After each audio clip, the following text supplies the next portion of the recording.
ऐसी क्या चीज है जो आपको तंग कर रही है, आपके अपनों से दूर कर रही है, आपकी सक्सेस और खुशियां आपसे छीन रही है? क्या आप हमेशा पुरानी बातों का पछतावा करते रहते हैं या फिर हमेशा फ्यूचर की चिंता में डूबे रहते हैं? क्या आपको लगता है कि आप एक भरपूर जिंदगी जी रहे हैं या फिर खुलकर अपनी जिंदगी जीना चाहते हैं? अगर हाँ तो वीडियो पूरा देखिए। आज मैं आपको डेल कार्नेगी की book how to stop worrying and start living से ऐसे 5 तरीके बताऊंगा जिससे आप अपनी चिंता दूर कर सकते हैं। साथ ही कुछ बोनस स्टोरीज भी सुनाऊंगा। मगर इससे पहले अगर आप इस चैनल पर नए हैं तो चैनल को सब्सक्राइब कर लीजिए ताकि सभी वीडियो से आप फायदा उठा सकें। तो बिना किसी देरी की करते हैं काम की बात।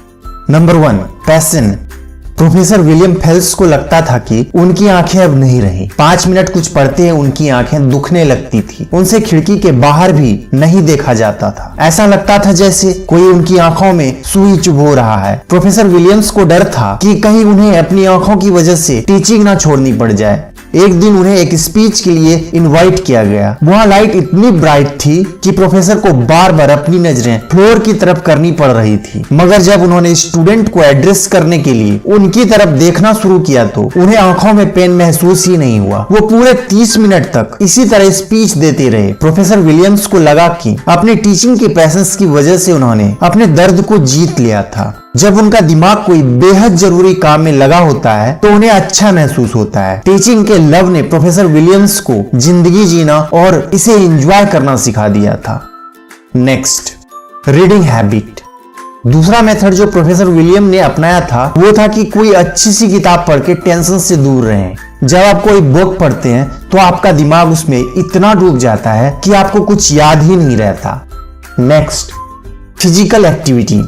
तीसरा मेथड है फिजिकल एक्टिविटी। एक बार प्रोफेसर विलियम डिप्रेस हो गए थे। उन्होंने क्या किया कि खुद को कई तरह की फिजिकल एक्टिविटी में लगा लिया। वे हर सुबह टेनिस खेलने लगे, फिर नहाने के बाद वो अपना लंच लेते थे, दोपहर में वो गोल्फ खेलने चले जाते थे और कभी कभी रात में घंटों तक डांस करते रहते थे। उन्होंने महसूस किया कि जब उनकी बॉडी पसीना बहाती है तो दिमाग से ऑटोमेटिकली सारी परेशानियां गायब हो जाती है। Next, pressure. चौथा मेथड है खुद को किसी भी तरह के प्रेशर और जल्दबाजी से दूर रखें। प्रोफेसर विलियम्स को कनेक्टिकट के फॉर्मर गवर्नर विल्बुर क्रॉस ने एक एडवाइस दिया था। मिस्टर क्रॉस ने उन्हें बताया, कई बार मुझे एक ही साथ में कई सारे काम करने होते हैं जिससे मैं प्रेशर में आ जाता हूँ। तब उस वक्त मैं क्या करता हूँ कि रिलैक्स बैठकर बस अपना पाइप पीता रहता हूँ और कुछ नहीं करता। तो दोस्तों, आपको कभी भी टेंशन में नहीं आना है और प्रेशर नहीं लेना है। नेक्स्ट, टाइम और पेशेंस।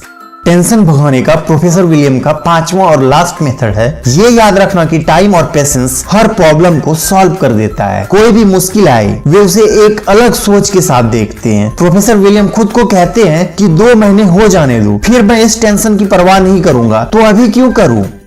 अब ऊपर की इन सारी चीजों को स्टोरीज से समझते हैं। हर दिन को भरपूर जिए।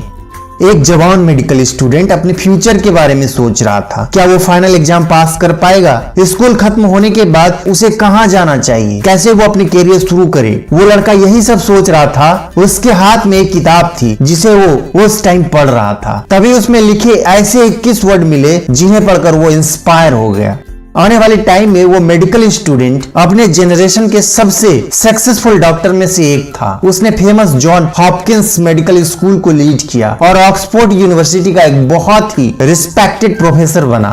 और वो नौजवान था सर विलियम ओसियर। जो 21 वर्ड सर विलियम्स ने पढ़े थे वो था, दूर जो धुंधला दिखाई दे रहा है उसे देखना हमारा मेन काम नहीं है, बल्कि जो क्लियरिटी हमारे हाथ में है उसे देखना है। इसका मतलब है कि हम उन कामों या टास्क पर ज्यादा फोकस करें जो हमें अभी करने हैं, बजाय इसके कि हम फ्यूचर के बारे में टेंशन लें। हम अपने पास्ट और फ्यूचर के बीच में खड़े रहते हैं। पास्ट एक लंबी हिस्ट्री है और फ्यूचर बहुत बड़ा है और हो सकता है कि हम इतनी लंबी जिंदगी जी भी ना पाए। तो फिर क्या फायदा कि गुजरे हुए और आने वाले टाइम के बारे में सोच सोच के परेशान हो। हमें फिक्र करनी चाहिए तो सिर्फ आज की। बेफिक्र जिंदगी जिए।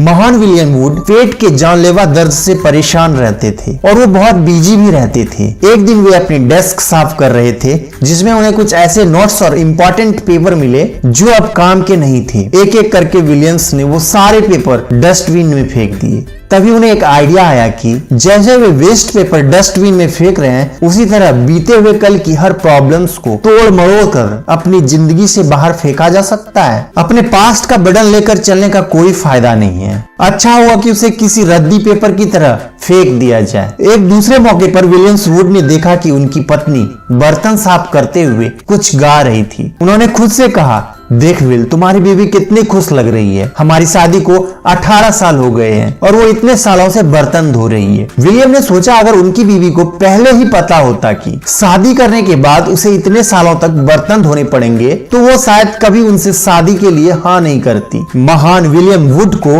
रियलाइज हुआ कि उनकी बीवी को ये काम जरा भी बुरा नहीं लगता, क्योंकि वो हर रोज के हिसाब से बर्तन धोती है। उसके कल के गंदे होने वाले बर्तन की फिक्र आज नहीं है और ना ही वो उन बर्तनों के बारे में सोचती है जो उसने कल साफ किए थे। उन्हें समझ आ गया कि उनकी बीमारी की वजह यही है कि वे हर काम को तुरंत पूरा करने की कोशिश में लगे रहते हैं। वो दरअसल कोशिश कर रहे थे कि आज के बर्तन, पिछले दिन के बर्तन और आने वाले कल के बर्तन जो अभी गंदे भी नहीं हुए हैं, उन सबको वे आज ही साफ कर ले। और यही विलियम वुड की सबसे बड़ी गलती थी। वे दूसरे को हमेशा सही ढंग से जीने की नसीहत देते थे मगर खुद अमल करना भूल गए थे। महान विलियम वुड ने जब अपने रूटीन चेंज किया तो उन्हें नींद भी बढ़िया आने लगी और उनका स्टमक पेन भी गायब हो गया। ये याद रखें कि हर दिन को उस दिन के हिसाब से जिएं, क्योंकि जब आप बीते हुए और आने वाले टाइम का बर्डन लेकर चलेंगे तो होगा कुछ नहीं, बस आपकी बॉडी सफर करेगी और लास्ट में आपकी हाथ कुछ नहीं लगने वाला। तो दोस्तों ये थी summary how to stop worrying and start living की। दोस्तों आपको ये वीडियो कैसी लगी हमें कमेंट करके जरूर बताएं। साथ ही वीडियो को लाइक करें, शेयर करें और चैनल को सब्सक्राइब करें। तो मिलते हैं नेक्स्ट वीडियो में। Wish you happy new year. Thanks for watching.